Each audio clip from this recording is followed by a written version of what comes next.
everybody. Welcome to Pennsylvania Turnpike, the second most expensive toll road in the world. Don't believe me? Look it up. If I remember correctly, the most expensive one's somewhere in Australia, I want to say. I don't remember. But I know this is the second most expensive one. It's something like, if you don't have the toll pass, it's like, and you have a semi-truck, it's something like $800 to drive end from end. It's a stupid amount of money. Like $800, and oh God forbid, the oversized loads or hazmat carriers get a little bit extra tacked on. Hazmat, not as much extra money, but the oversized definitely get some more tacked on. It's stupid. It really is.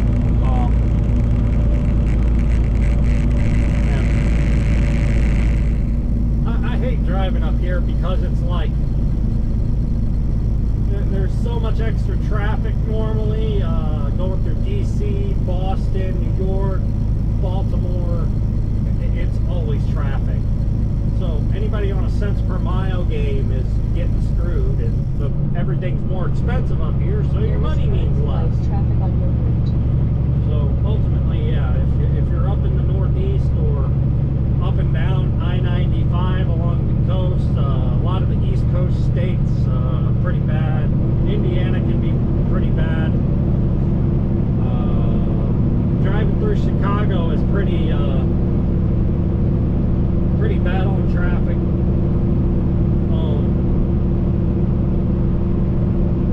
Always going through Chicago. East-west, oh God, it's a nightmare.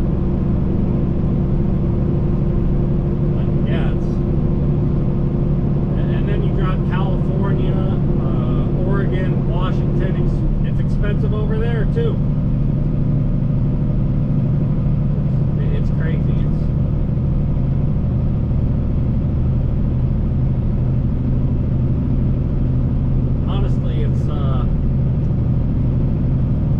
Driving in those places, it's too expensive. Some places in like other cities like Dallas, Houston, San Antonio, you know, some big cities, yeah, out in even decently priced areas can be a little bit more, but they're not as bad as like. Let's move off the road. I only had flashers on. Turn on your lights. It's nighttime.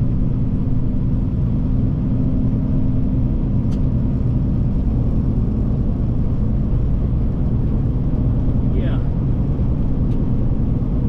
I hate driving up here. And Pennsylvania ain't that great because there's so many hills, and it's just, you gotta drive so slow here.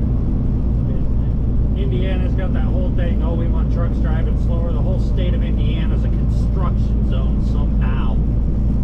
Which that's a scam for police to bait people into ultimately, oh, you're double fines because it's a construction zone. It's not really by any means a construction zone. That's a little bit of baiting to get more ticket money, because they try to mark everything as a construction zone when there's no construction ever planned for that area. Yeah, that is a scam, by the way.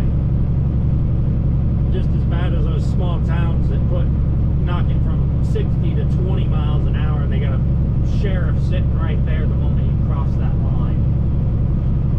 You know how fast you were going? Yes, I do, because I didn't see your sign hidden in the bush. I'm not even kidding.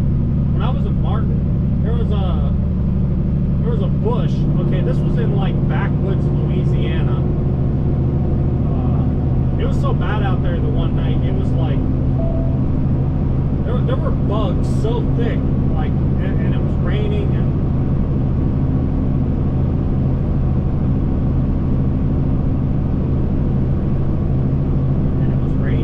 the bugs were so thick I couldn't see. So I pulled over for a while, and then ultimately,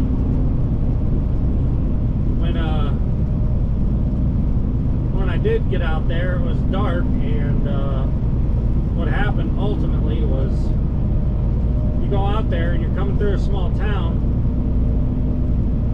and of course there's a huge bush blocking the speed limit sign until you get right to it. So you have to slam the brakes when you get over there. And then what happens next? There's a bush blocking the stop sign. So ultimately, me and another truck blew through a stop sign in a 25-mile-an-hour zone going 45, almost 50 miles an hour. Can't see it. Cannot see it. Doesn't look like the road should slow down any. Doesn't look like there should be a stop sign there. There's no indication. There's no like overhead lights flashing. That was probably the scariest moment, because realistically, you can't see the sign. You could easily take pictures of that and show like that to any court and be like, there's no way to see it, because you can't see it until you're right next to it. You can't see it. And that's like that local municipality, whoever's in charge of that, is putting people in danger, because they either they're trying to entrap people, or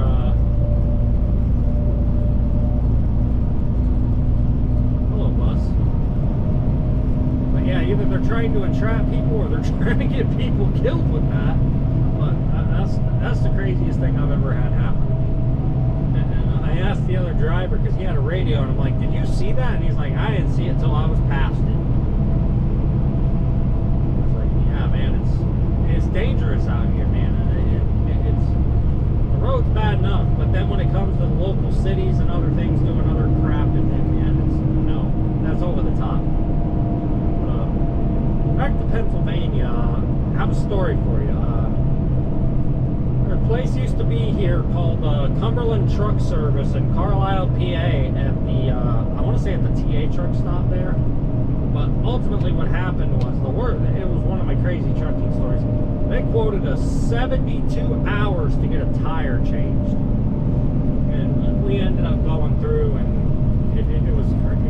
We had to wait there because CRST wouldn't let us, me and Andre, go anywhere else. And they're like, no, sit there and wait.